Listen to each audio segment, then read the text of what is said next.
मनोज जरांगे यांनी लोकसभा निवडणूक लढावी असा सल्ला वंचित बहुजन आघाडीचे सर्वेसर्वा प्रकाश आंबेडकर यांनी दिला होता।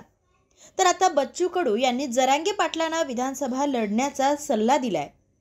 मराठा आरक्षणासंदर्भात सरकारवर विश्वास ठेवून 2 महिन्याची प्रतीक्षा जरांगे पाटलांनी करावी, तर आरक्षण न मिळाल्यास आपण स्वतः जरांगे पाटील यांच्या मागे उभे असणार असल्याचं बच्चू कडू म्हणाले।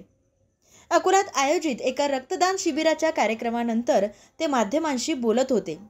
तर क्षत्रिय यांनी उपोषण करू नये तर मैदानात लढावं असा सल्लाही बच्चू कडू यांनी मनोज जरांगे पाटील यांना दिलाय।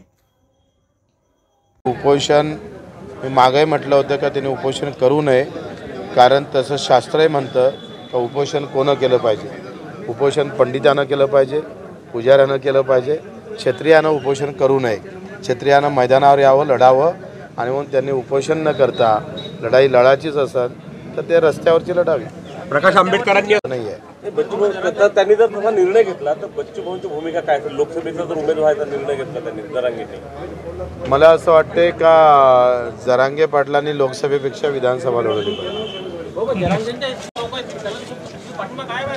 नाही, माझं असं मत आहे का माझी सध्याची तरी भूमिका अशी आहे का थोडा 1-2 महिने, म्हणजे आता एप्रिल महिन्यात आचारसंहिता संपतं आणि मे महिन्यापर्यंत ही सगळी कारवाई होऊन आपण सरकार पुढाकार घेईल, थोडा उसंत घ्यावी। छत्रपती पाठोपाठ लागोपाठ लगेच लढाया करायच्या नाही, थोडी अंगात ताकद येऊ द्यायची आणि अंगात ताकद आली का लढाई करायची। तर 2 महिने या सरकारवर विश्वास ठेवावा आणि 2 महिन्यापर्यंत जर काही झालं नाही तर मग मात्र बच्चू कडूचा पाठिंबा राहील। जिल्ह्यातील सत्यलढाच्या महत्त्वपूर्ण घडामोडी पाहण्यासाठी आपले Satyaladha YouTube news channel subscribe करा, बेल आयकॉनला क्लिक करा आणि रहा सदैव अपडेट।